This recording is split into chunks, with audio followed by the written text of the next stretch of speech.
relax, ¿cómo están? Espero que se encuentren de lujo. Este es el podcast de finanzas donde ahondamos, discúlpenme, vemos temas financieros, evidentemente económicos, y vemos todos los lugares donde se encuentran las finanzas junto con nuestros invitados. El día de hoy, primeramente, como siempre, quiero saludar a mi co-host, el coach Fernando Andrade. Coach, ¿cómo está? A todo dar. Ahora cambiamos de día. Cambiamos de día, en efecto. Nos vamos a ver cada miércoles en punto de las 7:30 de la noche, con contenido de valor, como cada vez que nosotros grabamos este podcast. Encantado de pertenecer a este podcast para ustedes, nuestro público querido. Así que bienvenidos. En efecto, bienvenidos. Cambiamos de día, cambiamos de escenario, como se pueden dar cuenta, estamos probando este nuevo escenario y justamente estamos en Sideral, el Café Sideral. Muchísimas gracias por prestarnos el espacio. Les vamos a pasar las redes de Sideral porque también aquí hay un cowork muy padre y de hecho esto es parte del cowork. Entonces yo creo que ahorita en la pandemia, si quieren venir a trabajar y despejarse un poquito de la casa, pues es un lugar definitivamente bueno para hacerlo, ¿no crees, brother?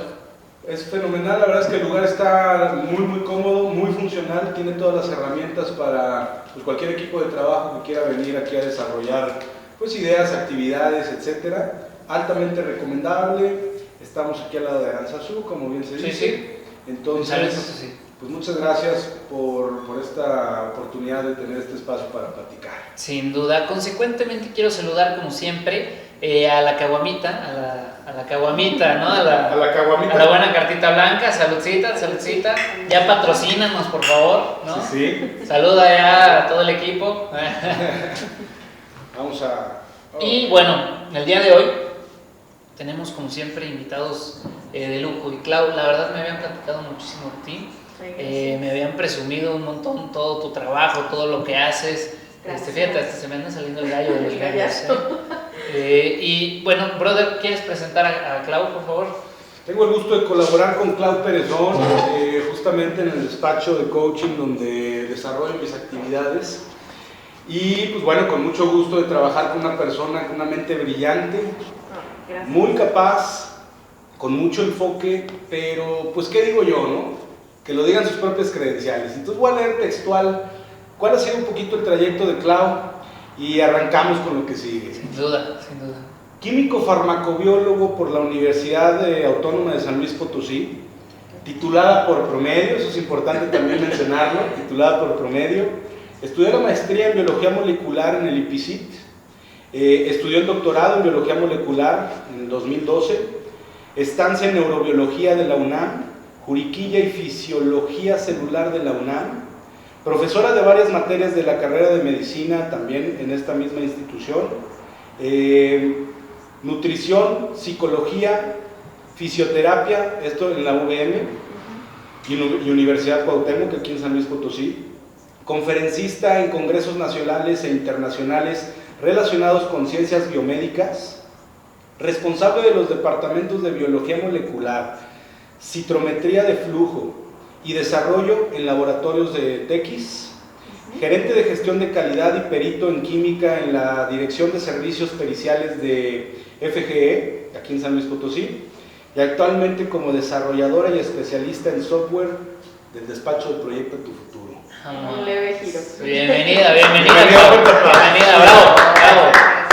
Oye, con todo esto, ¿por dónde empezamos? Oye, ¿no? sí, claro, pues como digo, más bien, pues tú dinos por dónde empezar. Ya vimos que tienes un currículum que no sabemos ni leer. Entonces, qué chido, qué chido. Clau, ¿qué onda contigo? ¿Quién eres? ¿Quién es Clau? ¿Cómo empiezas en esta vida? ¿Cómo cambias de rol? Nos gustaría platicar un poquito de eso. Claro. Y ya meternos después a un tema, pues un poquito de tema de genética y de negocios, a ver qué nos platicas. Ok, bueno, primero mil gracias por invitarme, estoy súper contenta, súper emocionada, igual también se me sale el gallo a mí de la emoción.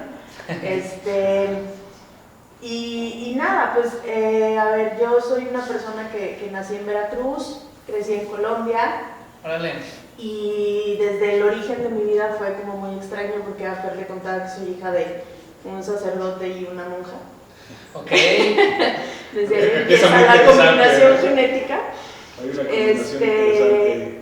Y mis papás pues siendo sacerdote y monja, bueno, ex sacerdote y ex monja, obviamente siempre me guiaron como por la búsqueda del conocimiento, cualquiera que esté fuera, ¿no? Entonces, pues en el andar así estuve todo el tiempo buscando conocimiento, generando conocimiento, y lo que más me gusta es transmitir conocimiento, porque creo que si es conocimiento no transmitido, pues no es conocimiento. Nos vamos a llevar muy bien.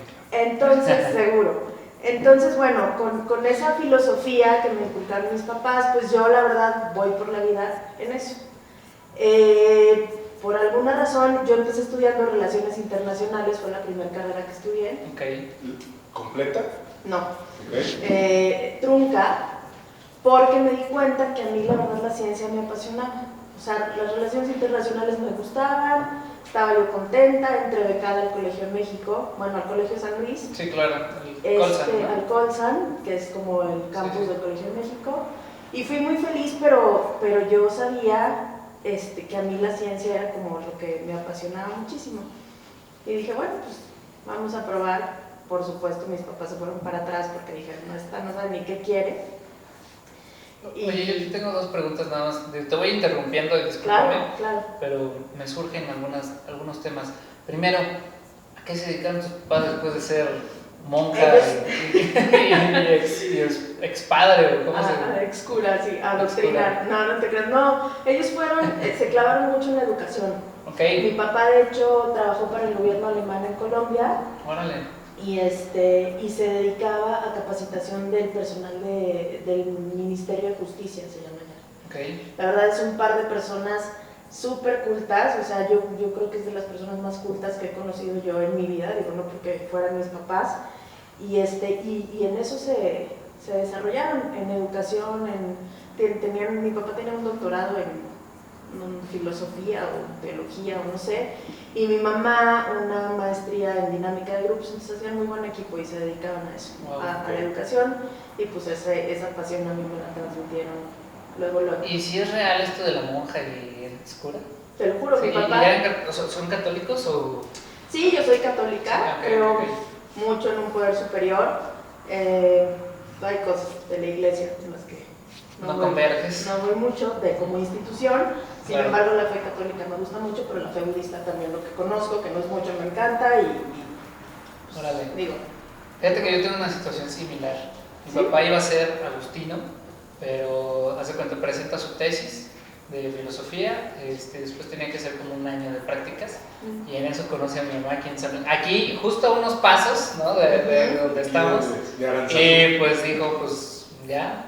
Y aquí soy, ¿no? Siempre la filosofía no. Sí. Digo, se acabó la carrera y... mi papá sí fue cura a 18 años, o sea, cura de estar dando comunión, incluso la manera en la que yo me enteré fue porque había una foto de mi papá casando a los papás de un amigo mío.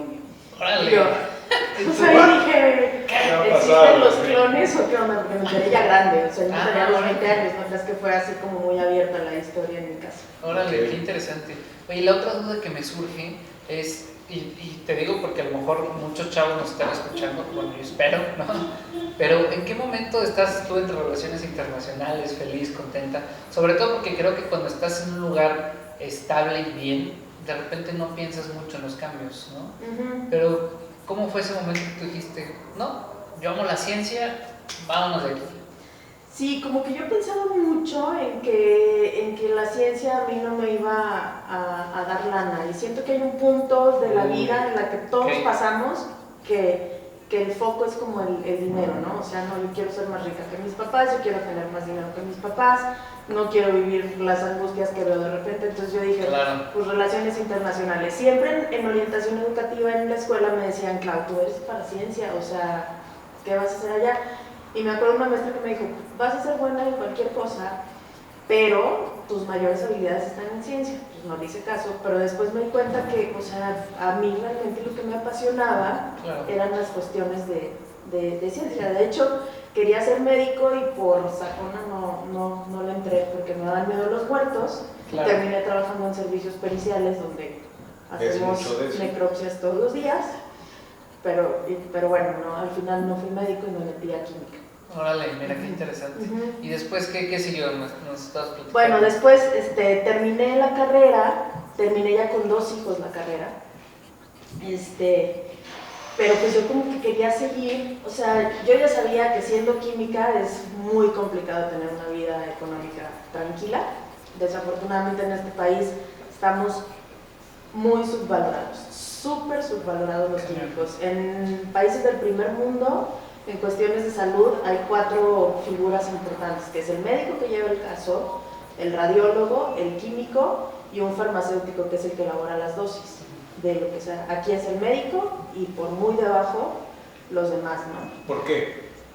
Pues no sé por qué la figura no haya tenido o no haya adquirido tal importancia, o sea, no sé por qué todo se le carga al médico. Se le relegó al médico de esa manera, cuando realmente, o sea, un médico sin un químico, como un químico sin un médico, pues no es como tan viable, ni es tan certero. Ningún diagnóstico que dé un médico sin un estudio clínico o químico de laboratorio, ¿van a la par? Sí, siempre van a la par. O sea, Okay. Siempre, desde mi punto de vista, a lo mejor nos están viendo estudiantes de medicina, pero desde mi punto de vista, los médicos y los nutriólogos, que son extraordinarios, son aquellos que se basan siempre en análisis químicos y radiológicos, sí, claro.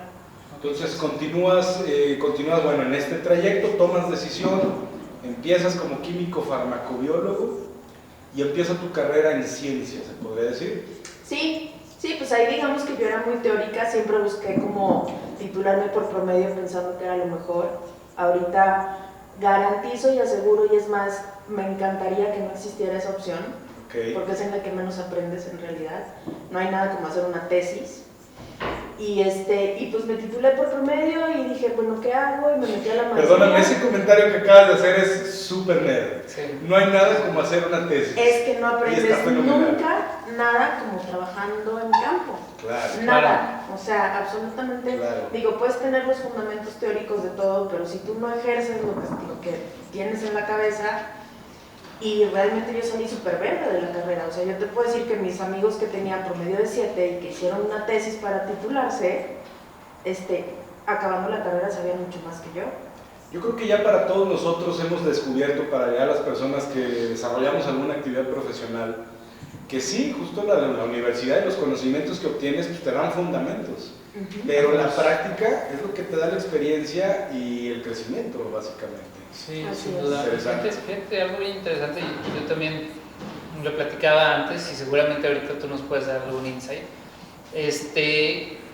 Yo iba a hacer luego la maestría después de la carrera, pero luego por ciertos azares del futuro no se dio, y hoy en día lo agradezco porque hoy lo que yo quería hacer es totalmente diferente, o no totalmente diferente, pero tiene un enfoque, uno, mucho más práctico, y dos, justamente tengo más enfoque, ¿no? en el porqué de las cosas. Claro, no, de hecho para mí, o sea, ahorita muchas de las cosas que digo es porque realmente yo las hice y ahorita digo, no las tuve que haber hecho así, o sea, el salir de la carrera con 2 hijos y meterme en la maestría, yo siento que fue un poco de evasión a mi vida personal, a decir, no, o sea, si yo dejo de estudiar, a mí me va a tocar esta onda de ser mamá 24/7, que nunca me lo había como planteado, digamos, en los 24 años, tener 2 hijos, y estar metida en la casa. Entonces yo dije, no, o sea, antes de que cualquier otra cosa suceda, me meto a la maestría, y eso fue lo que hice.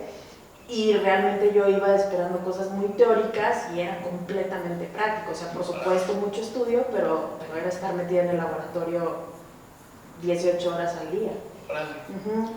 Ok, entonces continúas en esta parte, haces tu maestría. ¿Cómo se enfrenta un químico farmacobiólogo? ¿Cómo se enfrenta una persona de ciencia al mundo económico? ¿Cuáles fueron tus primeras impresiones? ¿Qué era lo que tú buscabas y qué encontraste? Bueno, lo primero fue yo en particular, como les dije, desde que nací, yo crecí en un ambiente de búsqueda de conocimiento, ¿sí? Entonces yo entré a la maestría por búsqueda de conocimiento porque yo sabía que el perfil mío era para seguir y para la investigación y demás, o sea, sin embargo, te puedo decir que el 80% de mis compañeros entraron porque estaban mejor pagados con una beca CONACYT que lo que pudieran ganar como químicos fuera. Hoy en día un químico en un laboratorio bien pagado está ganando por mucho 9,000 pesos al mes. Ok. Ajá. O sea, de verdad te encuentras a gente que está ganando 9,000 pesos al mes y desempeñando una actividad porque le apasiona. Claro. Porque el tema económico, digo, con Sí, todo no. respeto, no sería un factor determinante. No, y 9,000 pesos al mes, estoy hablando de un laboratorio que paga bien. ¿Tú dirías entonces que el promedio de las personas de los científicos, vamos a ponerlo así, pudiera estar más o menos así? Bueno, 10, 15. Una cosa es estudiar la carrera que yo estudié, que es químico farmacobiólogo, que un gran porcentaje, yo podría decir el 90% o a lo mejor 80%, se dedica a laboratorios clínicos, análisis clínicos. Okay. Y desafortunadamente lo que ha sucedido en México es que el químico se vuelve como técnico, como un técnico que nada más procesa, que apoya, pero no los ayudan a analizar y a interpretar resultados. Okay. Ese es el problema. Entonces, un químico promedio que hace eso gana entre 6,000 y 9,000 pesos al mes. Okay. Cuando tú decides avanzar, por las razones que decidas avanzar, una vez que te metes en este mundo de los posgrados en ciencias, que es forzoso, entiendo, casi como para llegar a otros niveles. Otras herramientas. Para llegar, una vez que tú decides hacer una maestría en ciencias, es complicado que tú decidas salirte después de la maestría y ya decir, a ver, ¿qué hago? Porque no hay donde encajes, o sea, no hay como un lugar en donde hagas así un fit adecuado. Entonces, terminas maestría y normalmente de inmediato te metes al doctorado. La cuestión es que en estos tiempos, terminando el doctorado, ya eres una persona completamente en pañales para ser investigador, que es lo que me pasó a mí. Ok, ¿cómo es ese proceso de investigador? Para ser investigador hoy en día te piden al menos un postdoctorado o 2 fuera del país, y para tener una plaza como investigador en donde ya la verdad eres una persona que nunca va a ser millonaria, definitivamente es una pasión a la ciencia impresionante, lo que caracteriza a cualquier investigador, pero no va a vivir mal. O sea, no tienen sueldos malos, viven muy tranquilos, o sea, viven bien. Oye, y en sueldos malos, ¿de qué hablamos? Digo, porque ahorita me asustaste de 9,000 pesos, digo, híjole, sí, está complicado. No, un investigador, hay un sistema que se llama Sistema Nacional de Investigadores, que es, la abreviatura es SNI, y a la cual, de acuerdo a ciertos requisitos de publicaciones que tengas como primer autor o de publicaciones que tengas como autor responsable de lo que se está publicando y del número de alumnos que tengas titulados en maestría y en doctorado, tú vas subiendo de nivel. Eso te da dinero. O sea, si eres SNI 1 tienes cierto ingreso mensual, si eres SNI 2, y eso aparte de lo que te ingresa como tu salario normal. Entonces yo ahorita estoy un poco desconectada, pero calculo que un SNI 1 debe estar ganando unos 45,000 pesos. O sea, que ya es un brinco, digo, de 6,000. Pero estamos hablando que ya trae posgrado, ya trae maestría. Claro, que ya se aventó por lo menos 7 años. Ya tiene doctorado. Un SNI 1 debe de tener doctorado, postdoctorado y artículos publicados en revistas indexadas. O sea, sí, ya es un nivel de estudios muy alto. Ok, entonces llegas, empiezas, bueno, te vas, haces tu doctorado en otro país. No, el doctorado lo hice aquí también, en San Luis, pero terminé en el Instituto de Fisiología en la UNAM. Okay. ¿Y fue luego después de la maestría? Fue luego después de la maestría. Sí, ahorita te digo que siempre fue como un sistema de evasión. O sea, yo decía, lo dejo y me voy para la casa a cuidar niños y pues no. Oye, ¿y cómo le haces? Yo tenía duda porque justo estoy leyendo un libro de una doctora y digo, bueno, obviamente los sueldos en Suiza y en Estados Unidos para un interno médico pues son muy diferentes a los de aquí, ¿no?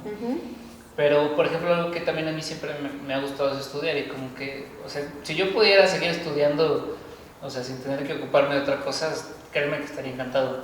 Pero ¿cómo le haces, o cómo son las finanzas de alguien que está en una maestría de tiempo completo, en un doctorado de tiempo completo? ¿Cómo lo balanceas con tu vida? Y que que ya tenías hijos, ¿no? Sí, bueno, aquí hubo como 3, digamos, pilares en mi vida. El primero es que al estar en un doctorado avalado por CONACYT, el CONACYT te paga a ti, ¿sí? Okay. Entonces cuando yo les decía que mucha gente entraba a la maestría porque ganaba más que como químico en un laboratorio, es porque ahorita las becas de maestría deben estar alrededor de 12,000 pesos y las de doctorado como en 19. Okay. Entonces para un estudiante pues ya es algo bastante digno. Pues. Sí, te están pagando un sueldo para que sigas estudiando. Oye, ¿y todavía se están pagando esas becas? Ya ves que hubo... Sí, bueno, nueva ahorita hubo un política rollo que no estoy como rollo. al 100% Yo tampoco, enterada, por pero ejemplo. creo que hubo una cosa con los fideicomisos destinados a ciencias y no sé qué, y no sé si las becas se sigan pagando. Hasta el año pasado sí sucedía, no sé si sigan pagando becas de doctorado en los centros CONACYT. Yeah. Ajá. Por ejemplo, la autónoma también tiene su propio fondo destinado para pagarle a los becarios de maestría y doctorado. Yeah. Entonces, me decías que cómo manejaba las finanzas. Bueno, mi primer pilar pues era mi beca de doctorado. El segundo pilar era pues lo poco que ingresaba mi ex esposo, el papá de mis hijos. Y el tercero, lo mucho que me apoyaba mi papá. O sea, la verdad es que yo viví una vida muy tranquila financieramente mientras estuve estudiando, porque mi papá le iba muy bien y la verdad me ayudaba muchísimo. Como fui hija única, pues el pilonzazo del cura, pues ya. No, Okay. súper bien esa, ¿eh? Y entonces, tú te desarrollas o tu área de experiencia fue genética. Sí, biología molecular y genética. Biología molecular y genética. ¿Qué es un biólogo molecular genetista? Ok, es un poco diferente. La biología molecular analiza y desarrolla todas las técnicas para poder manipular el ADN. En el ADN está toda la información genética de las células y los únicos entes que tienen otro material donde hay genes son los virus. Pero de todo ser vivo, el material genético está en el ADN. Entonces, la biología molecular lo que estudia es todas las técnicas que tú puedes desarrollar para poder manipular el ADN de cierta forma.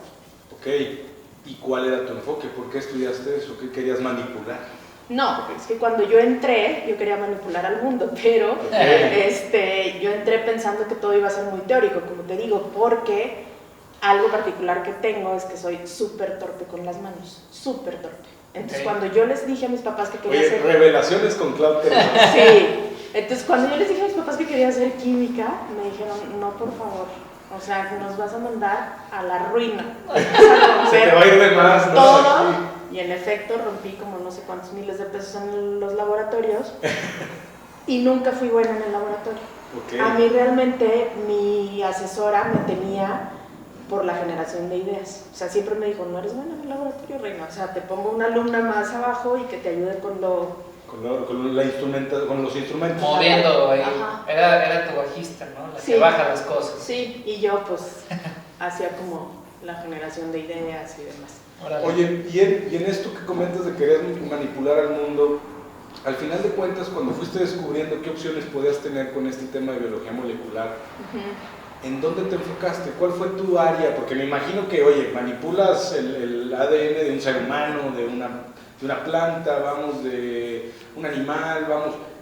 ¿Hacia dónde te fuiste? Del ser humano, pues no está permitido todavía. Y digo, por razones éticas no puedes manipular la genética del ser humano. Pero yo me incliné, hay dos vertientes principales siempre, ¿no? Ciencia básica, que te va a funcionar para después generar ciencia aplicada en muchos años a la posteridad. Y la ciencia aplicada, que proviene de algo que se generó de ciencia básica hace 50 años o 100 años. Yo me fui por el lado de ciencia básica y me dediqué a estudiar el metabolismo de nitrógeno y zinc en los organismos. O sea, que tiene que ver que tú puedas asimilar bien los nutrientes con la toxicidad que te puede causar el zinc. Eso fue lo que yo hice, pero es un área muy básica. Quiere decir que te enfocaste, o me imagino que aprendiste muchas cuestiones de temas alimenticios. Sí, no trabajaba en un laboratorio de alimentos como tal, pero uno de mis mayores guías, de mis profesores preferidos, hace vacunas recombinantes en alimentos. ¿Vacunas qué, perdón? Recombinantes. Ok, ¿qué es una vacuna recombinante? La vacuna recombinante es lograr que dentro de algún organismo se puedan producir. Bueno, primero les tengo que explicar cómo se diseñan las vacunas. Las vacunas normalmente lo que antes se hacía era que se atenuaban virus o bacterias, o sea, es decir, se hacían como muy inofensivos, tanto virus y bacterias, y te lo inyectaban para que tu cuerpo generara anticuerpos contra eso, sin necesidad de que te diera la enfermedad. ¿Y cómo se atenuaba? Sí, pues con calor, sí, con alcohol. No, eran técnicas de laboratorio donde se lograba, por ejemplo, no sé, evitar que los virus tuvieran tanta patogenia. Es manipulación, o sea, a las bacterias las atenuas con calor, con diferentes técnicas como muy rudimentarias a la fecha, pero inyectabas la bacteria completa e inyectabas el virus completo atenuado, ¿sí? Entonces, por eso muchas veces las vacunas pues generaban reacciones secundarias espantosas. Oye, qué buen tema para lo que estamos viviendo el día de hoy. Ajá. Bien. Ajá. Ahorita va a llegar el río de preguntas.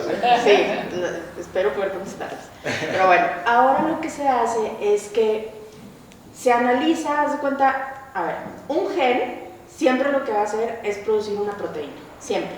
Entonces, tanto los virus como las bacterias tienen ciertas proteínas que son las que nos causan daño, ¿sí? A eso se le conoce como proteínas antigénicas. Okay. Entonces, ahora... Matan genes. Ahora, no, antigénicas por antígeno. Okay. Ajá, antígeno, anticuerpo. O sea, antígeno es lo que hace que un anticuerpo se produzca. Bien. Cualquier sustancia que te dé entre que un anticuerpo se produzca se llama antígeno. Bien. Entonces, antes lo que hacían era inyectarnos toda la bacteria atenuada. Ahora se lee cuáles son los genes que van a producir esas proteínas específicas que hacen que tu cuerpo reaccione y genere los anticuerpos. Y esos genes de la bacteria, del virus, del parásito, se introducen en el ADN de la vacuna comestible que tú quieras hacer, del plátano, de una célula de plátano, de una célula de jitomate, de una célula de lechuga, de una célula de tabaco, y luego desarrollas la planta con ese gen. Con ese antígeno. El gen que va a producir el antígeno, pero todo el resto de la bacteria ya no va a existir, solamente ese cachito. Entonces, me están ocurriendo muchas cosas. Entonces, perdón que te interrumpa. Dale. De esta forma tú puedes lograr, por ejemplo, con alimentos, tú puedes lograr que un alimento sea más resistente a las situaciones externas como cierto tipo de plagas, cierto tipo de cuestiones así. Claro, o sea, la aplicación de un organismo transgénico es infinita, o sea, es así como la variedad de colores. ¿Transgénico quiere decir que fue alterado genéticamente? Transgénico es que el organismo o la célula las células que componen cierto organismo tienen un gen que no les pertenece. Eso es transgénico. Ajá. Entonces, si el plátano tiene un gen que pertenece a un virus o que pertenece a una bacteria y por el cual yo estoy haciendo una vacuna comestible, eso es un plátano transgénico. Ajá. Oye, entonces, perdón, ¿qué implicaciones tiene que yo me esté comiendo un plátano transgénico, vamos, porque lo quise fortalecer para dejar de utilizar a lo mejor tanto plaguicida, tal vez? ¿Y qué implicaciones tengo yo? Porque me estoy comiendo algo que ya está alterado genéticamente. Ok, hay un chorro de teorías, ¿eh? O sea, el Universal acaba de sacar un artículo donde habla que los transgénicos causan cáncer. Yo incluso estuve ahí buscando en NCBI qué artículos venían fundamentados científicamente de algo que causara cáncer. Sí, no un periodicazo. Sí, y al contrario, lo que encontraba es plantas transgénicas que producen interferones o interleucinas contra el cáncer de tal cosa. Plantas transgénicas que producen tal cosa contra tal, así, ¿no? Ya identificadas. Ajá. Okay. Bueno, se hicieron transgénicas, ¿no? Claro. Pero la pregunta que ahora yo te hago, ¿qué te ha causado a ti un plátano que no es transgénico? No sé ni siquiera cuál pudiera ser o no ser transgénico, porque ahorita está en boga el concepto de orgánico y transgénico. Y quiero pensar o quiero generalizar en donde la opinión pública es de que el transgénico es malo. Sí. Y el orgánico es bueno. Sentir así, ¿no? Sí. Es un sentir generalizado. Entonces, ahorita yo te podría decir, yo estoy seguro que todo lo que como está ya alterado de alguna forma, pero al día de hoy no he tenido ningún problema. Si tú te comes un plátano que no tiene ningún transgén, que tú le hayas metido conscientemente, tú te estás comiendo un plátano que tiene ADN, que Sí. tiene sus propios genes, Sí. ¿sí? Y te lo estás comiendo y no te está causando ningún trastorno en tu organismo y estás metiendo a tu cuerpo ADN que no te pertenece.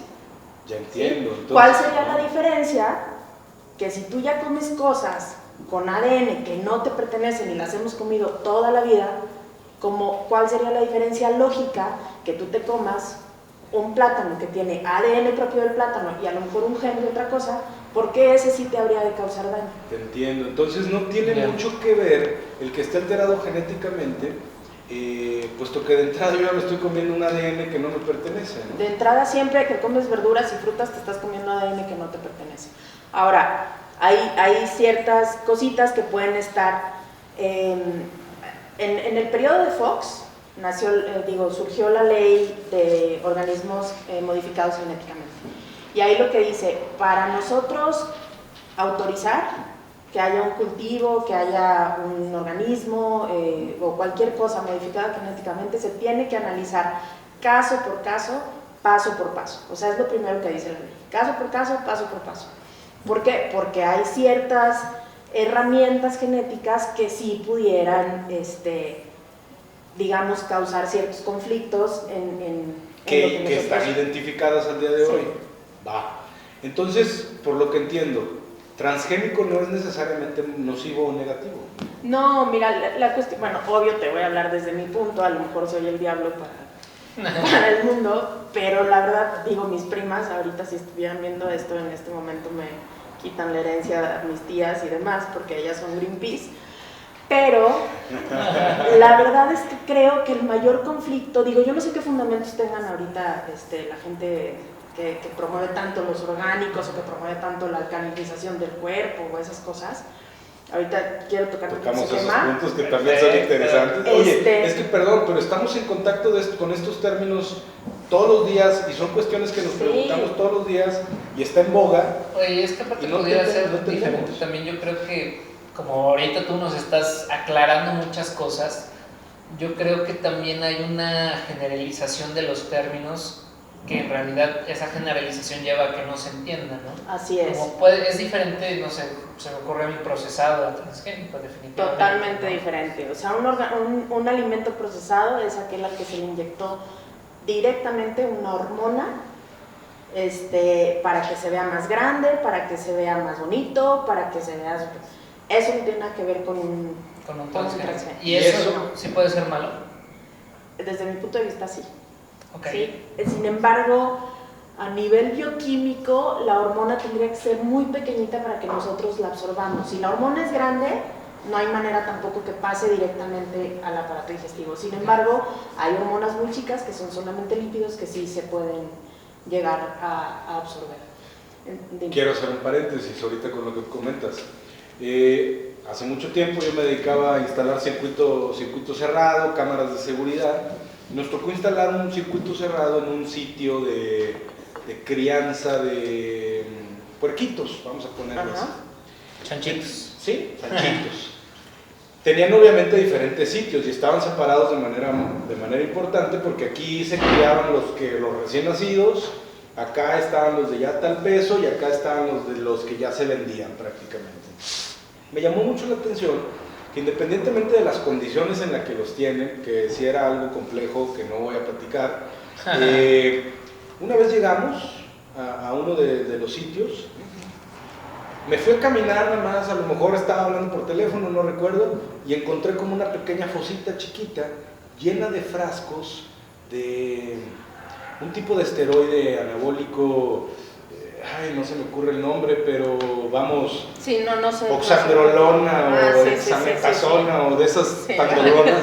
Pero mejor la primera, la otra no, pero sí. Bueno, no sé qué acabo de decir, espero no que haya sido malo, pero a lo mejor oxandrolona o alguna cuestión Sí.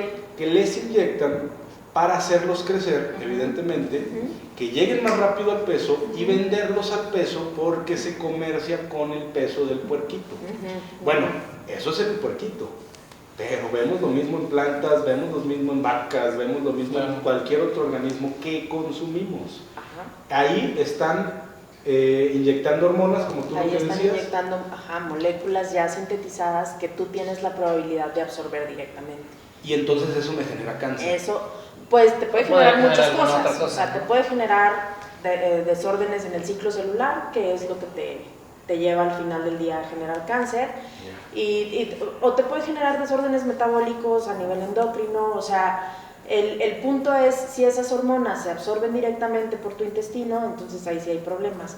Con los genes, cuando tú haces un alimento genéticamente modificado, es completamente distinto, porque como te digo, toda la vida nos hemos comido ADN que no nos pertenece y jamás hemos tenido un problema por eso. Ahora, en alimentos procesados también puede ser cuestión de que tengan muchas sales de amonio que son complicadas para el metabolismo en el ser humano y que se pueden ahí ir acumulando y ocasionando que generemos radicales libres, que es lo que nos produce el envejecimiento celular. O sea, hay muchas líneas. Cuestiones. Y también está el tema, bueno, no sé, más bien es pregunta, está el tema en los procesados de que le quiten nutrientes a lo que estás comiendo, o eso ya estamos hablando de otro tema. Sí, eso es otro tema completamente distinto, porque lo que sucede es que a lo mejor cuesta menos el fabricar con menos nutrientes, por supuesto, no a lo mejor, o sea, eso es verdad. Puedo pensar, no sé si estás pensando en lo del atún rellenado con soya. Sí, puede ser, o incluso, digo, no sé, porque nos dicen, es que, oye, esto que, creo que a lo mejor es la discusión del orgánico, ¿no? Es que esto es orgánico y por eso sí conserva los nutrientes que tú buscas, ¿no? Eso, por lo que estoy entendiendo, entonces eso más bien es una cuestión mediática. ¿Y quién pudiera estar detrás de la defensa del tema orgánico y quién pudiera estar detrás de la defensa del tema transgénico? Bueno, detrás de la defensa del transgénico siempre va a estar un científico que tiene bases bioquímicas, bases moleculares y bases genéticas, ¿sí? Siempre, porque sabemos cómo funciona. Del orgánico tengo yo poca información. Lo que les puedo decir es que como en todo lo cultural ahorita estamos como regresando a los ancestros. Back to basics. Ajá, exactamente, y creemos que es lo mejor. Sin embargo, lo único que sí puedo decir para las finanzas es que hacer una despensa de alimentos orgánicos debe de incrementar al menos 3 veces una despensa de un alimento común y corriente. ¿Ah? Okay.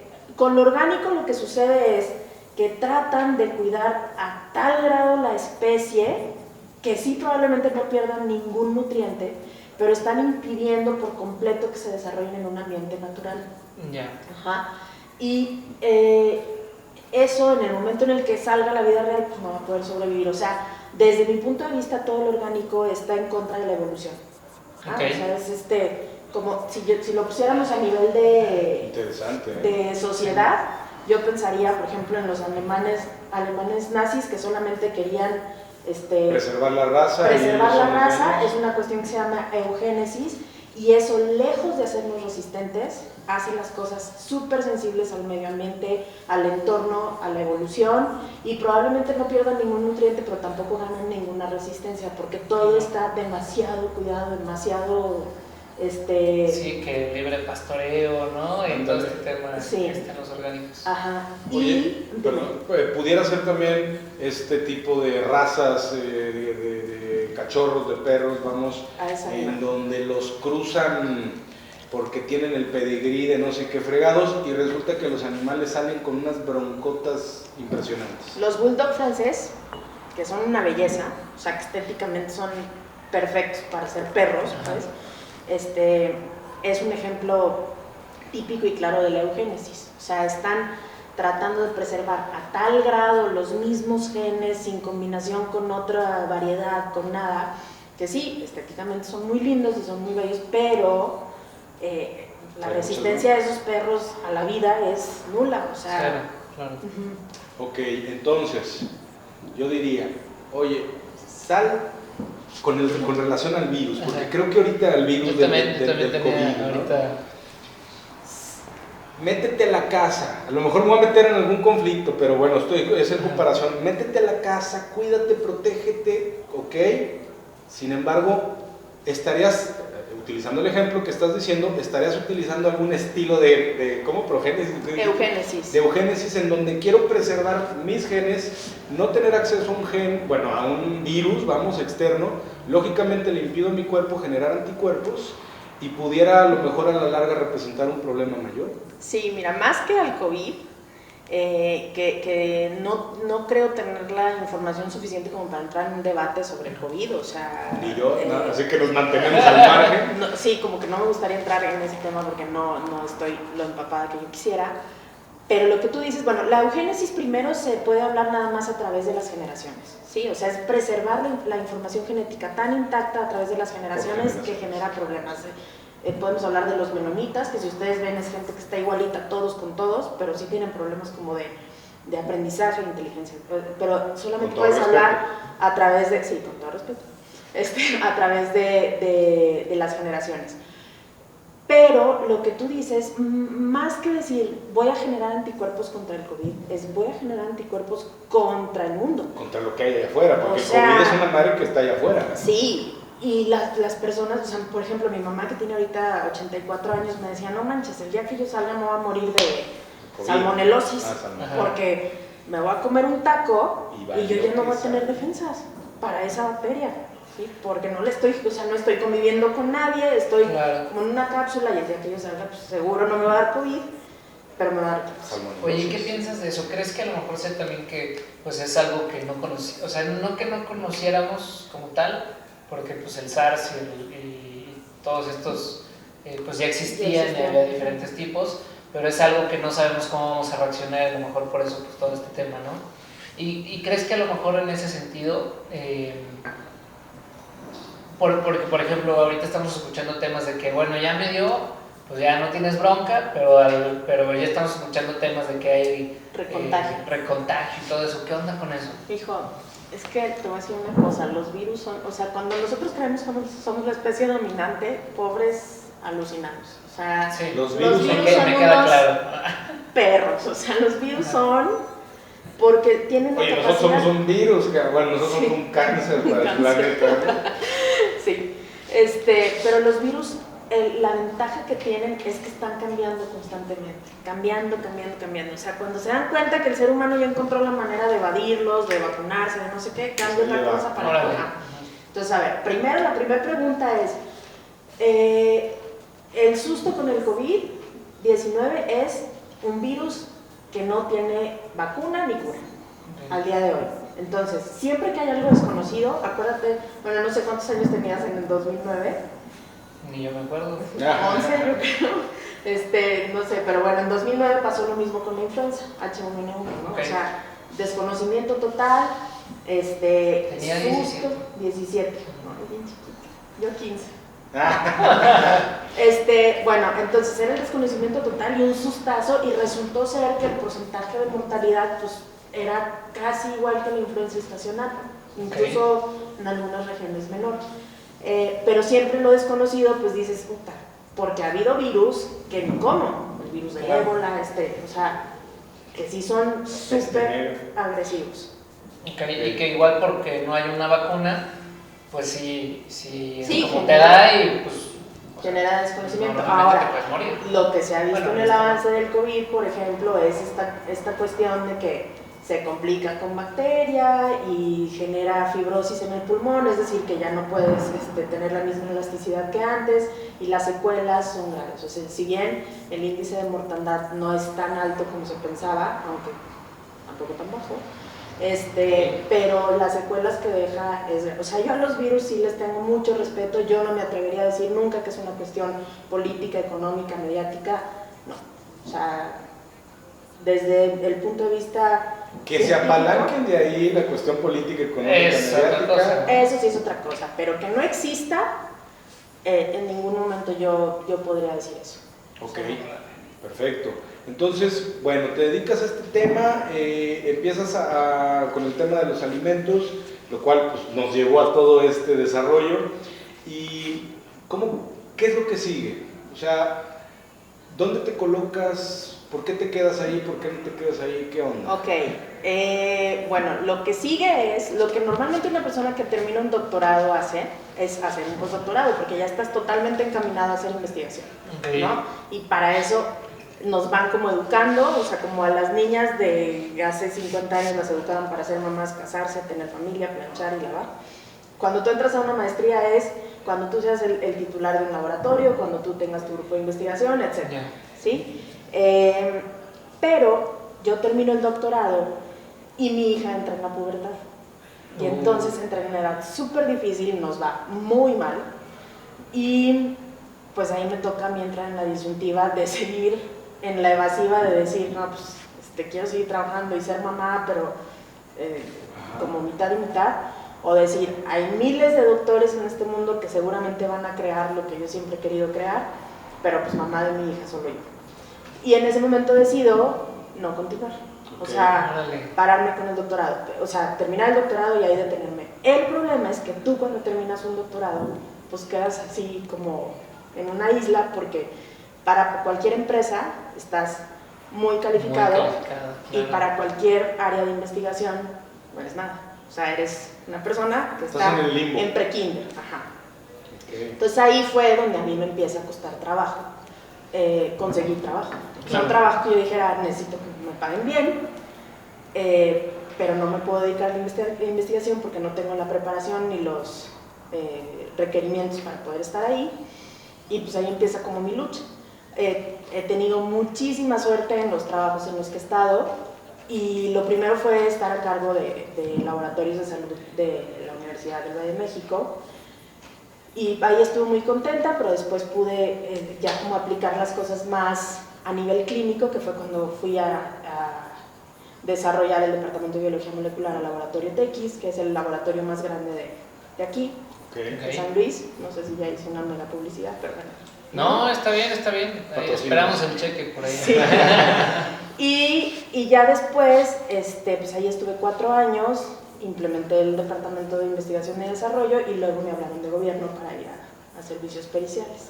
Okay. Ahí la verdad es que no fue mi gran hit, porque como empezamos esta plática fue la búsqueda del conocimiento y en periciales pues no era como la gran búsqueda. O sea, era un trabajo en el que aprendí muchísimo, le aprendí mucho a mi jefe que estaba en ese tiempo, a quien quiero muchísimo, pero mi desarrollo intelectual quedó completamente frenado. O sea, es donde más he ganado, en la historia de mi vida es donde más he ganado dinero, pero definitivamente creo que no es lo que a mí... Oye, pero ¿qué haces en servicios periciales? Porque digo, todo el mundo seguramente lo hemos escuchado en las noticias, en cualquier lado, pero ¿qué haces? Porque nos decías algo de muertos ahorita, la necropsia y todo esto.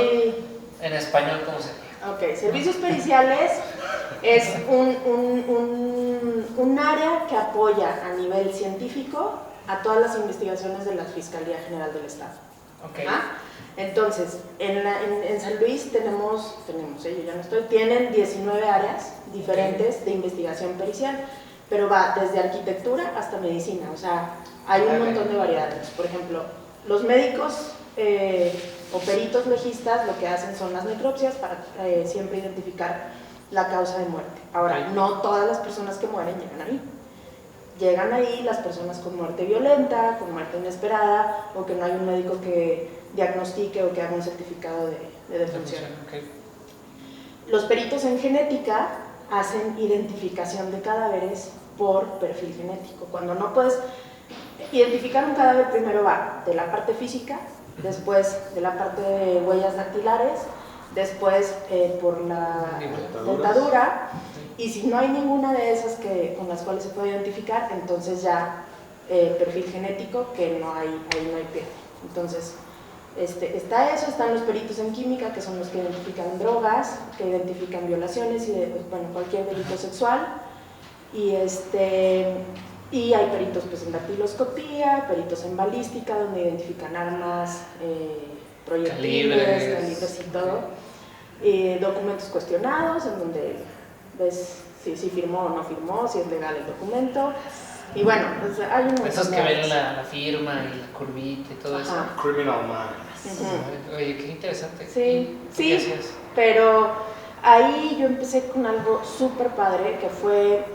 Yo era como el enlace entre un apoyo de la Embajada de Estados Unidos a México a través de una institución que se llama ICITAP, que tienen no sé si han oído hablar del proyecto Mérida. No. Bueno, es un proyecto en donde Estados Unidos apoya, que creo que ya lo quitaron, pero apoyaba a México para erradicar el narcotráfico. En este proyecto, una de las cosas más importantes era desarrollar los servicios periciales de todos los estados en infraestructura, personal, bueno, todo para que quedaran mínimo al nivel de Estados Unidos. Okay. San Luis está muy lejos de llegar. Entonces, al inicio yo me dediqué a eso, o sea, yo era el enlace y yo era la encargada de hacer toda la gestión de calidad entre Licitat y las secciones de servicios periciales aquí, pero es muy difícil entrar a gobierno con gente que lleva tantos años trabajando en eso. Sí, me imagino. Okay. ¿Y cuál fue la parte, digo yo bien interesado, ¿verdad? Pero cuál fue la parte de los multitos? ¿Qué hacías ahí en...? Bueno, ahí solamente pueden hacer las necropsias los médicos. La verdad es que creo que es una de las áreas más profesionales de servicios periciales, hay gente muy capaz y ellos pueden hacer las necropsias, pero yo al estar encargada de la gestión de calidad, a veces hay casos de alto impacto, digamos, y pues en friega tienes reporteros y así, entonces yo tenía que encargarme de que todo el procedimiento desde que llegara el cadáver hasta que se elaborara el dictamen era limpio, no había filtración de información, Okay. que la necropsia estaba siendo digna, digamos, para el cadáver, muchas cosas Okay. éticas de las que yo tenía que vigilar el proceso, porque por supuesto la cuestión de por ejemplo, la trayectoria de una bala, pues eso yo no tenía las competencias para decir, no, lo estás haciendo bien o lo estás haciendo mal, pero sí cómo se estaba haciendo el proceso. Entonces, eso era lo que yo... ¿Qué fue lo más cañón así que te tocó ver? Lo más impactante. Así que tú digas, para quedarme bien, Financiero Relax. Me tocó ver, bueno, con mi público favorito que está ahí, nos tocó entrar a una necropsia de un cura que se ahogó con un hueso de ciruela, ¿fue? Sí, nosotros tenemos aquí una valvulita que se llama epiglotis, que es la que distingue si pasa aire o si pasa comida. Y pues cuando se atora, lo que comas se detiene exactamente ahí, entonces ya no pasa el aire. Y cuando se atora algo que comes, y eso le pasó. Se comió algo, entonces el cura llegó, pues primero pensó el médico que había sufrido un infarto, porque como tenía las manos necróticas y demás, pero a la hora que hicieron aquí la incisión, pues ya vieron que tenía aquí atorado una cosa. Eso me impactó mucho. Me impactó mucho un niño que salió volando de una camioneta, y pues hubo que hacerle la necropsia. Y creo que el que más me impactó fue el primer caso que yo vi, porque tuve que ir al lugar de una señora, llegó como a su casa de campo en el Real, y el peritaje fue que no abrió bien el portón, entonces se bajó para ver qué pasaba, pero dejó en neutral su camioneta. La camioneta se vino de reversa y ella, en su angustia para que no chocara, la quiso detener. Entonces no venía tan rápido como para aventar al cuerpo, ni venía tan lento como para poder detenerla, y lo que hizo fue prensarla. Okay. Y creo que fueron los que más me impactaron, esos tres casos. Ok, bueno, el trayecto interesante que ha pasado, por el cual has pasado de manera profesional, muy relevante esa parte. Ahora, me gustaría hacerte algunas preguntas desde el enfoque conspiranoico. Para los que no me conozcan, a mí me encanta todo el tema de la conspiración de los países. No conozco nada, Fernando, no sé qué me vas a preguntar. Yo creo que la industria farmacéutica y la industria de los alimentos pues son de las más importantes, ¿no? O sea, bueno, dejando atrás bancos, dejando atrás todo este tipo de cosas, creo que hay un gran poder de control en la industria farmacéutica, en la industria alimenticia, muy en concreto en la primera, ¿no? La industria farmacéutica. ¿Qué tan, desde el enfoque ético, qué tan éticas son las prácticas que toman este tipo de empresas? Llámense, bueno, había un escándalo hubo un escándalo de Bayer, ¿no? Hace mucho tiempo con las pastillas, todo este tema de las vacunas. Ahorita sale mucho Bill Gates diciendo, bueno, las vacunas... Voy a erradicar el polio, ¿no? Exacto, o sea, pero vamos enfocado a las vacunas. ¿Qué tan cierto es que si te vacunas ya prácticamente pudieras desarrollar algo que vamos, te pueda limitar el día de mañana. ¿Es bueno vacunarse? ¿No es bueno vacunarse? ¿Qué hay detrás de todo el tema? Desde el enfoque, vamos, conspiranoico, vamos, de control, ¿y qué tanto poder tienen estas industrias? Hijo, es que qué pregunta tan complicada, porque sería como hablar de lo que sucede dentro de la política de un país, ¿se cuenta? O sea, yo no me atrevería a decir, pero sí creo que el poder que tienen las farmacéuticas, que es donde yo menos tengo experiencia de mi carrera, que estaría padrísimo si un día incursión en eso, porque está muy padre en el desarrollo de productos, pero sí creo que el avance, a ver, ¿cómo puedo decir? El avance intelectual está mucho más adelantado De lo que nosotros sabemos. de lo que nosotros sabemos, por supuesto, sí lo creo. ¿Crees que entonces, evidentemente, como todo, lo estén utilizando o se puede utilizar para cierto control del crecimiento poblacional? Demográfico. Híjole, pues es muy aventurado decirlo, pero así como individuo particular, sin ninguna tendencia a mi grupo, pensaría que sí. Ok. Desde el enfoque económico, entonces, demográfico, vamos a ponerlo así, podemos conocer la respuesta. ¿Qué países son los más golpeados a tu experiencia? Más golpeados en... Pues en el sentido de cierto tipo de, oye, vemos un África, por ejemplo, que sufre muchas situaciones de salud, por ejemplo, las personas, que hay muchos virus que están ahí, y consideras que deliberadamente no hay apoyos, o más bien hay un tipo de inyección ahí de agentes patógenos para cierto control poblacional. No creo, eso sí no creo. Yo sí pienso que digo y espero, a lo mejor soy súper ilusión, ¿cómo se dice? Ilusa. Ajá. Y muy utópica y así. Yo creo que el hecho de así aventar como un patógeno para que haya control demográfico, no creo. Lo que creo es, hay más avance en el intelecto humano que lo que se ha desarrollado. Eso sí, o sea, que lo que se ha desarrollado en cuanto a avance tecnológico, pero no creo que los deliberadamente dices, órale. Sí, no creo, porque te voy a decir qué pasa. Los africanos son tan chidos que a pesar de tener muchas carencias a nivel médico, ellos han evolucionado genéticamente para que las enfermedades más comunes que tienen ya no les peguen. O sea, por ejemplo, hay una población que tiene una enfermedad que se llama anemia falciforme. Eso es un tipo de anemia en los glóbulos rojos en donde no hay, digamos, nutrientes de los glóbulos rojos. El mosquito del paludismo, que trae, bueno, ahí el bicho, digamos, dentro de él, pica y a donde se mete el parásito es a los glóbulos rojos. Okay. Entonces, estos cuates pueden vivir con la anemia, pero son completamente inmunes al paludismo. O sea, el paludismo jamás se les va a desarrollar porque no hay sangre que pueda el parásito, o sea, los glóbulos rojos no son de calidad, ¿se cuenta? Entonces, bueno, ellos viven, digo, con una calidad de vida relativamente normal, no tan baja, pero mucho mejor que si les diera paludismo. Entonces, eso fue una evolución. Entonces, algo que así adrede se haya soltado, no creo, porque precisamente los africanos también con el SIDA ya han desarrollado una evolución impresionante, que ya como antes 7 personas de cada 10 o más africanos eran VIH positivos, ahorita ya se han encontrado varios que son autoinmunes. Ajá, no se dice autoinmunes, pero son inmunes al virus. Ok, bien. Órale, qué interesante todo esto. Oye, ¿y ahorita qué estás haciendo, Clara?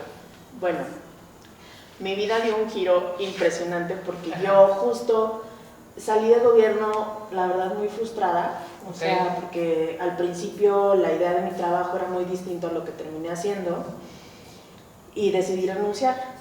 Por supuesto, no te imaginas no manches, pero ¿por qué? Si te va muy bien. Y yo, porque no soy feliz. O sea, eso sí siempre he sido así, o sea, en busca de la felicidad literal, a costa de muchas cosas.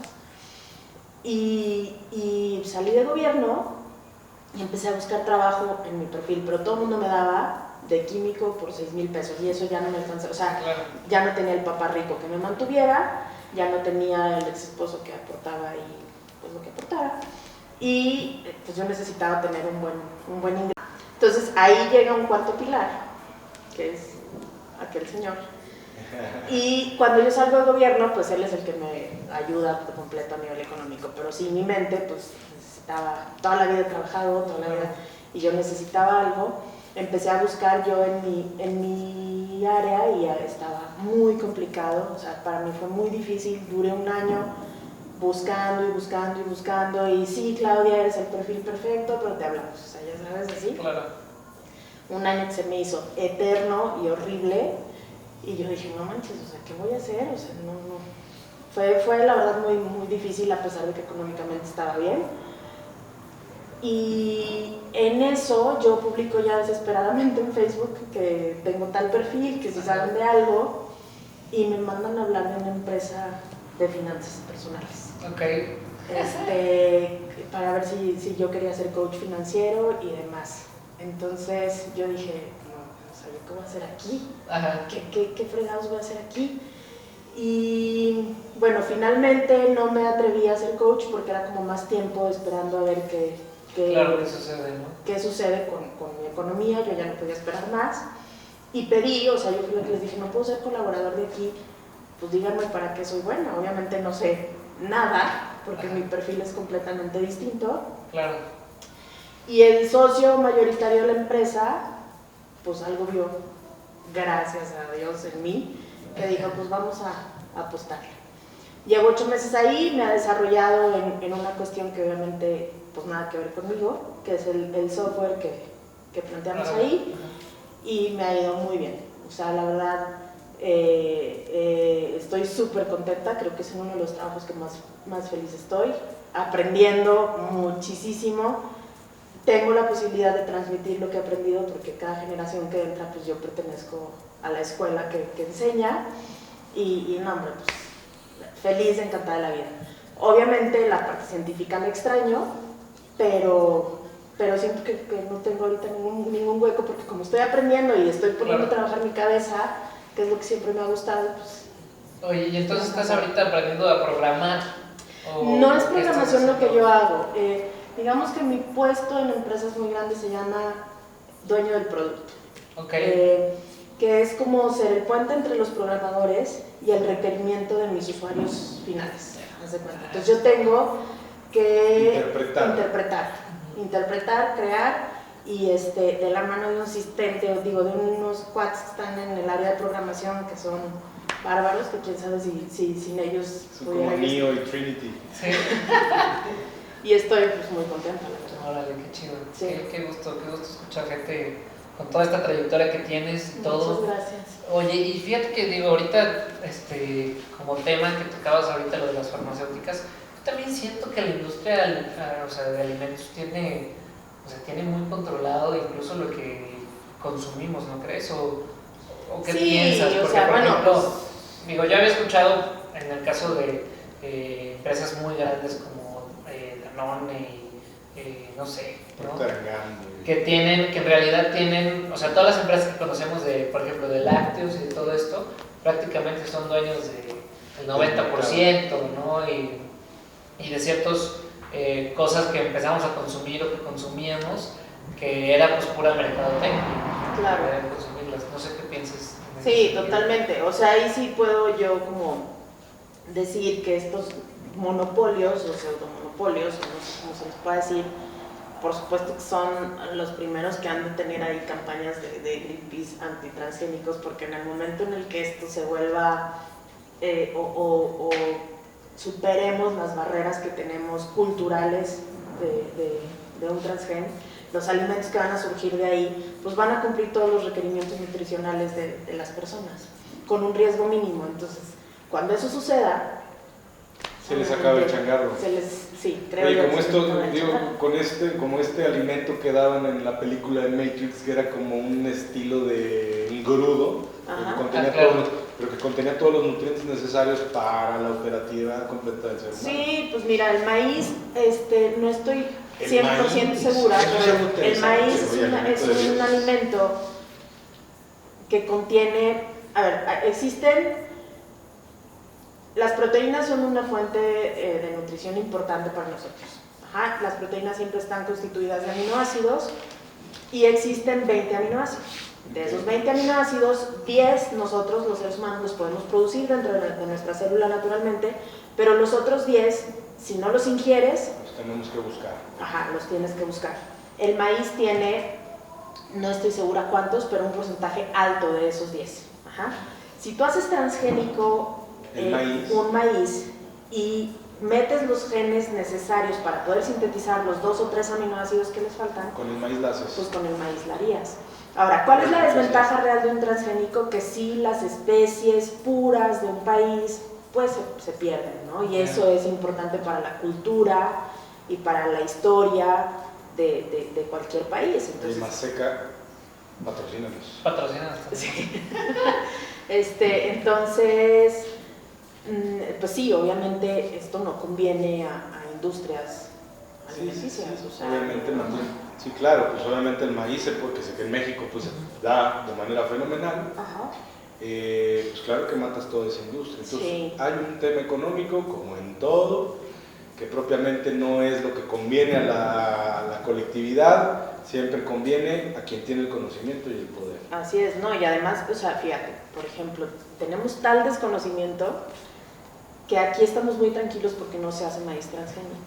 El 50% del maíz que se importa al país es transgénico y proviene de Estados Unidos, no es propio. Entonces, realmente sí creo que por desconocimiento, acuérdate que al pueblo pan y circo. Ajá. Claro. Por desconocimiento hay muchas cosas que ya existen las herramientas para tener un avance importante en poder tener una mejor, pero necesitamos quietos, no los dejamos. Oye, por eso Monsanto es así como el demonio, Claro. bueno, cosas que... Oye, yo te tengo dos preguntas. La primera es, ¿cómo se tarda, o en el proceso de investigación, cuánto se tarda una investigación en que pueda generar un producto? En el caso, por ejemplo, farmacéutico o de... farmacéutico, hijo. O de alimentos también, el que tú quieras, platicarnos más o menos en que, o sea, del día 1 a que yo diga, oye, yo le invertí ya 10 millones de pesos a esto. Bueno, ya me está les voy a regresando. platicar una historia súper buena del profesor que les digo que dejó mucha huella en mí, que incluso le hablé hoy para que me diera ciertas cosas de cómo están ahorita las aportaciones a los proyectos, pero me contestó por mail y luego ya no me habló. Pero bueno, en ese entonces él había obtenido como un fondo de alrededor de 2 millones de pesos, si no me equivoco, y empezó a desarrollar una vacuna comestible contra la diarrea del viajero, que es una bacteria que se llama Escherichia coli, y empezó a desarrollar la vacuna en jitomate. Bueno, yo entré en 2005, salí en 2012 y el proyecto seguía en desarrollo y en desarrollo y en desarrollo. Se había logrado crear ya en 2010 la primer planta de jitomate. Bien, ya aprobada, ya todo, ya la estaban creciendo en invernadero, y por qué no, llegó un vigilante, creo que era bueno, no sé si vigilante, un chofer, un jardinero, lo que quiera, le gustó el jitomate, lo vio a todo dar y ¡fum!, se lo comió. No. Entonces echó la planta y tuvieron que empezar de cero el desarrollo de la investigación otra vez. O sea, fueron años, 7 años de trabajo. ¿Y cuánto de inversión aprox? Pues como 2 millones de pesos solo en el proyecto, más las becas de todos los estudiantes, más el salario y la aportación de SNI al titular, más los técnicos que tenía destinados. No, pues, o sea, Varios millones de pesos ahí sí. perdidos en eso. Y el jardinero vacunado. Oye, y luego, digo, obviamente más despedido que nada, pero ¿qué haces en esos casos? No, la verdad es que no lo despidieron porque pues Porque oye, ya mejor lo Porque agarraron. yo también me lo hubiera comido, güey. sí. Mejor se empezaron a comer el jardinero. La verdad es que no estaban en la etapa como para poder hacer pruebas en humano, pero pues hasta la fecha el jardinero está perfecto. ¿Cuánto tiempo imaginemos que el proyecto sale bien, ya está comprobado de que puede ayudar? Patento, ¿cuánto tiempo me dura la patente? Fíjate que yo de patentes no sé, pero si no me equivoco duran 10 años. Ok, entonces Ajá, durante puede 10 años durar tengo hasta 20 punto. años. Hasta 20. Bueno, Hasta no sé, 20, yo pero de sí patentes 10, no sé, pero 10, sí, 20. el común, por ejemplo, en medicamentos el común son 10 años. Sí. Oye, De patente. ¿qué onda con todo este rollo de la vacuna del COVID? ¿Quién va ganando la carrera y quien la gane patenta? ¿O cada quien va a tener su patente? No, yo creo que, bueno, depende del alcance de la patente, ¿no? O sea, puede ser el alcance nacional, el alcance mundial. Pero es que también puede ser otro, o sea, puede ser vacuna contra el COVID, pero puede ser otra fórmula, digamos, ¿no? Sí, ¿O no? mira, en lo primero que les platicaba, a ver, déjame pensar lo que les voy a decir. En lo primero que les platicaba que yo les decía, ahora las vacunas es, agarro un gen que me produce una proteína que sea antigénica, y esa proteína antigénica es la que va a generar una reacción en mi cuerpo para generar anticuerpos, ¿no? Si la proteína antigénica que desarrolla Estados Unidos con AstraZeneca, por ejemplo, y la que desarrolla el gobierno de Rusia, es diferente, o sea, si los genes son distintos, son dos vacunas distintas. Sí. Cada Entonces quien las tiene dos su pueden ser propia patentes. patente. Y Sí, pueden de todos modos servir, sí, las dos. sí. Oye, Sí. digo, podemos ir concluyendo, pero ¿qué onda con esto de que ya es obligatorio vacunar a los niños contra la influenza, por ejemplo? Pues a mí me parece maravilloso, la verdad. ¿Sí? Claro, Sí. o sea, yo no, un científico nunca te va a decir que estamos a favor de que no vacunes. Ok. O sea, ¿qué piensas de los antivacunas? ¿De los qué? Antivacunas. Pues los respeto mucho como respeto a quien come orgánico. Sin embargo, la prueba está evidente en este rebrote de sarampión en México, cuando ya está completamente erradicado, por la gente que tiene la cultura de decir, no, las vacunas son pésimas. O sea, las vacunas, por donde le veas, si tú te adentras al conocimiento científico, no pueden ser pésimas. O sea, lo que hacen es generar una respuesta inmune en ti que genera igualmente el virus, pero el virus o la bacteria o el parásito te puede matar, mientras que la vacuna normalmente, o sea, obviamente hay excepciones y hay casos críticos y demás, pero una vacuna normalmente te genera la reacción, pero no te enferma, porque cuando entra un bicho completo no solamente genera anticuerpos, es una reacción del sistema inmune impresionante que te puede llevar a la muerte. Cuando tú nada más inyectas la vacuna y solamente inyectas pedacitos de ese bicho, pues garantizas que solamente se produzcan los anticuerpos y no toda la reacción en cascada. Ya. Esa es la gran diferencia. Yo nunca estaría a favor jamás de no vacunar una vacuna que ya esté probada en todas las etapas, ¿no? En todas las fases, ¿sí, no? ¿Cuánta desinformación creo entonces, digo, por toda la información que acabamos de recibir el día de hoy, por lo cual estoy sumamente agradecido del conocimiento, pero hay demasiada desinformación allá afuera? Me queda clarísimo que darle seguimiento a redes sociales es uno de los peores errores que podemos cometer, porque ahí vemos cosas, vamos, una variación de información y de opiniones que transgiversan mucho la realidad, lo que vemos en la realidad. Sí, pues lo que pasa es que yo lo que creo es que uno debe de usar a su favor las redes sociales, en el sentido de que tú puedes leer lo que quieras, pero ahí siempre va a poder estar tergiversado algo, o sea... Siempre va a haber un sesgo, ¿no? Sí, siempre. Y cualquier opinión que tú leas siempre debe estar fundamentada por algo, o sea, de cualquier tema, ¿sí? O sea, si vas a hablar de, no sé, feminicidio, pues tienes, o de pues, feminismo, o no sé, tiene que estar fundamentado por algo. Entonces, en esta cuestión de las vacunas, a quien diga que las vacunas no son buenas, pues, ¿en qué, o sea, ¿cuál es el fundamento? Ajá. Y a mí me parece muy bueno regresar a muchas cosas que sucedían antes en las culturas y en las comunidades o como se diga poblaciones. Sin embargo, digo, el avance científico y tecnológico que ha sucedido a lo largo de los siglos no lo puedes ocultar, no lo puedes negar. Hay muchísimas evidencias de cómo ya funciona a nivel molecular el organismo y regresar a decir no, todo a lo básico, pues a mí me parece que es un extremo, ¿no? O sea, Okay. Y es algo muy cultural, porque fíjate, ahorita me estaba acordando de una clase de microeconomía que nos decían que normalmente pues, tú tratas de hacer ciertos muestreos para hacer lo que sea mejor para la población, ¿no? Entonces una vez en Rusia, no me acuerdo, creo que todavía estaba en los Ares, hacen un tema de que empiezan a haber ciertos brotes de una enfermedad, entonces lo que hacen es que mandan a los pocos médicos que tiene Rusia, digámoslo, a los focos donde está la enfermedad, ¿no? Para que puedan, pues, como formar alguna barrera y que no se disperse más hacia todo Rusia. Pero lo que pasó aquí es que la gente empezó a correlacionar a los médicos con la enfermedad. Entonces empezaron a decir, oye, ¿ya te diste cuenta que donde están estos güeyes, ahí está el virus? ¿No? Y los empezaron a matar. Como si ellos... Y yo creo que a lo mejor pasó algo muy similar también aquí ahora en la pandemia, ¿no? En México sobre todo. Sí, que decían, oye, pues donde están los médicos son los que traen el bicho, ¿no? Y empieza todo el tema de saqueos, de que no me atienden, el no saber qué tengo y que a lo mejor es una gripa tratable, que están en una cuarentena en el hospital y que por eso no me atienden, causa ciertos efectos como tomar el hospital o cosas similares, ¿no? Sí, sí, sí. Es un tema cultural, ¿no? Sí, sí, hay muchas cosas que por desconocimiento, te digo, o sea, nos vamos como en masas y por eso a ciertas cosas que me preguntaban, yo digo, no me atrevo a opinar porque no tengo la certeza suficiente de decir, esto es así. Claro. O sea, y normalmente, bueno, en cuestiones de la casa me atrevo a opinar de todo sin saber nada, pero ya... Tengo poder, ahí sí tengo ahí tengo poder de opinar. Consejos para un científico, químico, médico, o sea, desde el enfoque económico-financiero, ¿qué decisión te hubiera ayudado a proyectarte de manera más acelerada? ¿Qué te hubiera gustado desarrollar?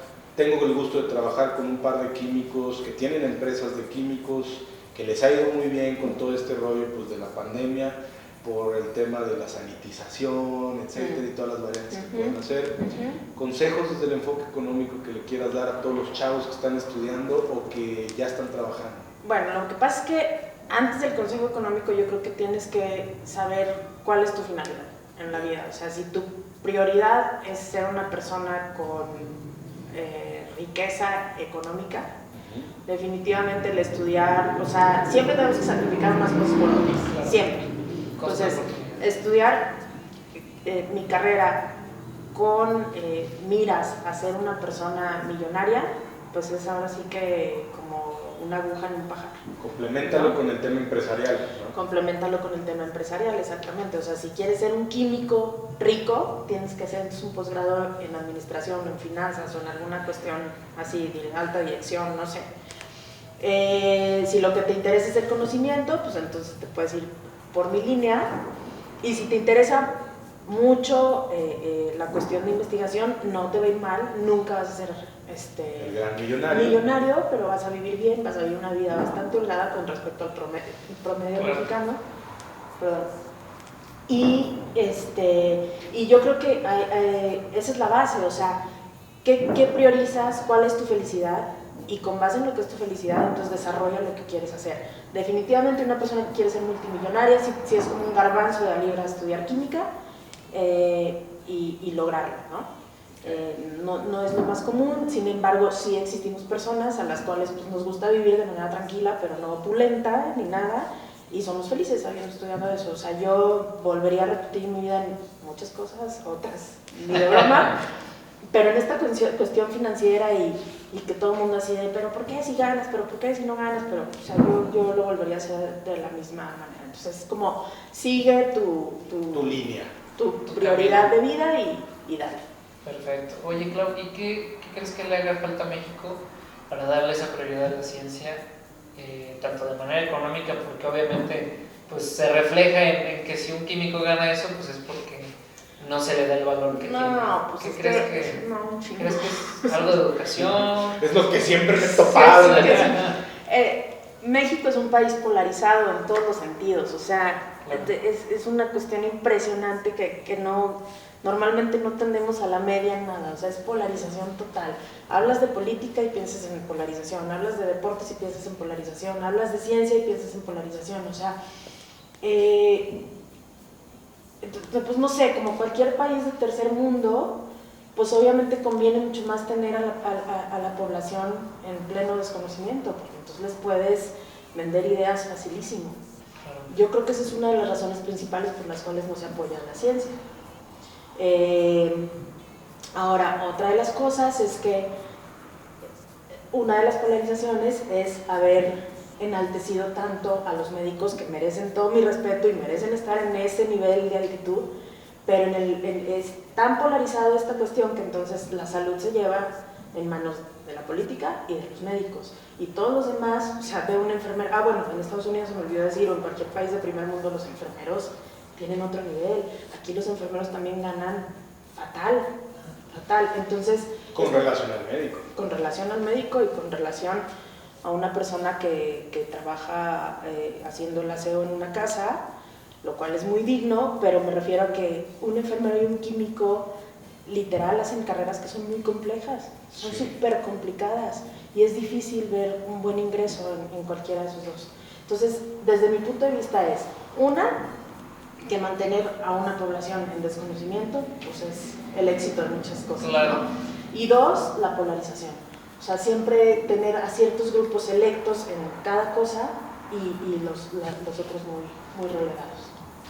Me traes a la mente un ejemplo que quiero de un meme que vi en redes sociales justamente. Han estado mucho de moda ya desde hace mucho tiempo los videos en vivo, en donde estás filmando a la barrita vamos, que tiene este centro como de dulce, estas barritas. Una barrita marinela. Una barrita marinela.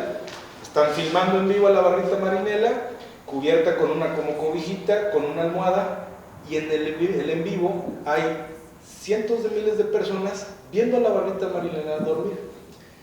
Y entonces eso por un lado.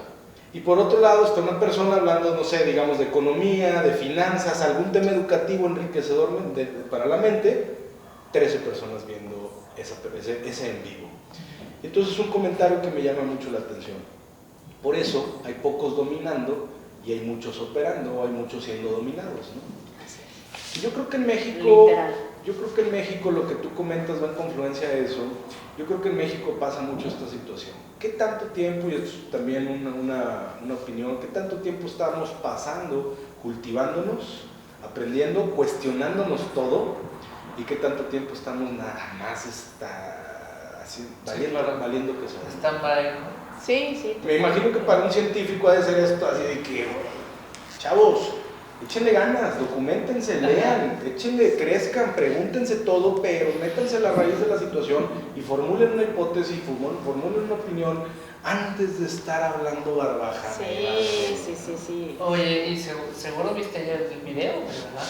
No recuerdo. ¿Lo viste viendo ayer hacia el la video noche de la barrita? viendo la barrita de Marilena, ¿no? Es algo complejo porque veo muchas personas, muchos chavos ahorita de menos de 22 años siguiendo este patrón de conducta, ¿no? Bueno, o sea, yo siempre les digo a mis alumnos que yo soy afortunada de conocerlos, pero siempre les digo, yo no sé si ustedes son afortunados o desafortunados, pero alumno que pase por mí, por lo menos en el tiempo en el que está conmigo, ni de cristal, ni mediocre, ni acostumbrado a lo fácil, ni nada. O sea, si son 15 personas las que pasan por mí al año, pues esas 15, por lo menos, y siempre les digo, si trascienden ustedes 15 o si trascienden uno de ustedes 15, ya me doy por bien servida, porque sí, es una cuestión generacional impresionante, donde necesitan todo absolutamente digerido. Pensar es como el opuesto al estar viviendo, y lo que necesitamos ahorita es gente que cuestione, gente que pregunte, gente que piense, gente que desarrolle, que cree, o sea, y lo perdemos. Y si la gente que está transmitiendo esta cuestión de modelo educativo no lo entiende, pues los estudiantes mucho menos. Sí, o sea, porque ellos vienen creciendo de esa manera. Y es que ya traen como un chip de ir así, ¿no?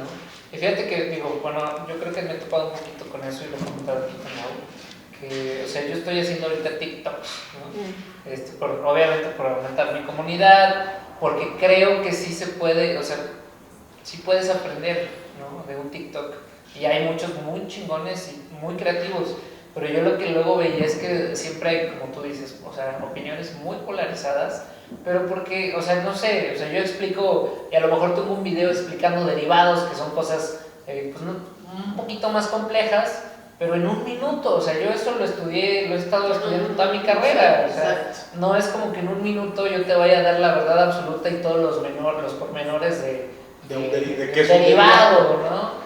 Y yo creo que a lo mejor ese es el tema, porque, o sea, te dan 1 minuto máximo para plantear algo, ¿no? Entonces, digo, es algo interesante, pero yo creo que también es ahí donde entras, porque ves 1 minuto, ya sé derivados, ¿no? Sí, no, claro, o sea, ya no. eres experto, sí. La realidad es sí. que no. Sí, no. O sea, pues yo digo que el chiste es como dejar huella en inquietar, en que vuelvan a tener ganas de pensar. O sea, no podemos ser expertos en todos porque cada vez hay más conocimiento en todo, porque cada vez hay más conocimiento, pero por lo menos esta onda de a ver, o sea, no puedes tener todo digerido en la vida, porque así no es la vida. Claro. Y no podemos, en vez de estar saliendo con este modelo constructivista, meternos al hoyo, o sea, y generar gente completamente incompetente. O sea, eso es lo que...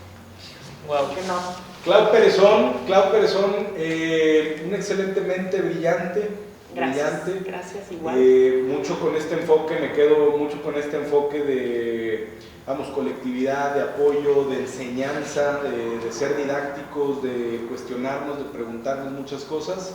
El día de hoy acabamos de aprender mucho. Lo mismo, yo también de ustedes, muchas gracias. Clau, ¿dónde te encontramos? ¿Físicamente o por Bueno, si me llaman 3 veces frente al espejo, aparece un poco. Salgo en las lámparas de sus casas.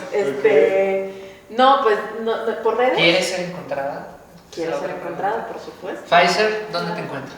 Pfizer me encuentra, ahorita les paso mi dirección para que llegue de inmediato, pero no, es que ni me sé mi Instagram, te digo que yo vivo. Vamos a publicarlo Lo entonces ponemos en los videos. Porque en Facebook ni sé cómo estoy tampoco, Claudia Perezón. Y ya, es todo lo que sé. Bueno, Fer me conoce, vivo como en una realidad paralela. LinkedIn, pues en algún momento debe haber tenido. No, perdónenme. Se entiende que eres científica. Se entiende que eres, con todo respeto a toda la comunidad científica. Tengo un Facebook en el que publico puras estupideces y es lo único. Ahí encontramos a Claudia. Pero es que se mueven unos epistemas mayores. Epistemas mayores, sí, claro. Es una realidad paralela que ya en la vida diaria tengo muchos conflictos, ¿verdad? Existenciales. Un gusto platicar contigo. Igualmente, muchas este gracias. Podcast Finanzas Relax. La verdad, gracias por haber aceptado la invitación. Y pues bienvenidos a todos los que quieran descubrir, desbloquear nuevos niveles de conciencia. Adelante con el conocimiento, pregúntense todo, porque detrás de lo que te estás comiendo hay una cuestión de desarrollo científico de años, detrás de lo que, vamos, te estás inyectando, detrás de lo que estamos viviendo al día de hoy y de todo lo que haces.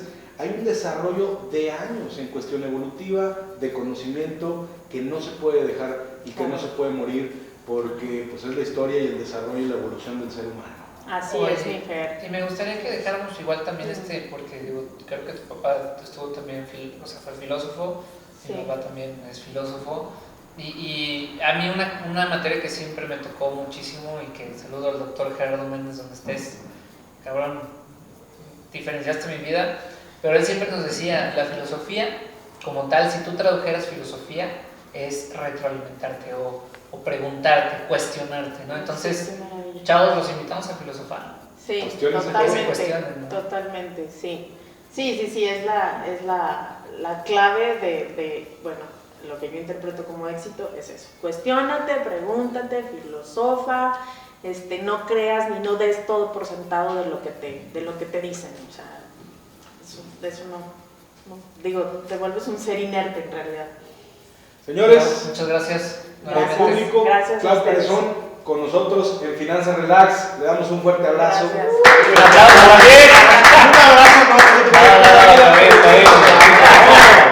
Muchas gracias. Excelente. Ay, niños, gracias, qué bonito. Oye, qué buena. Muy bien.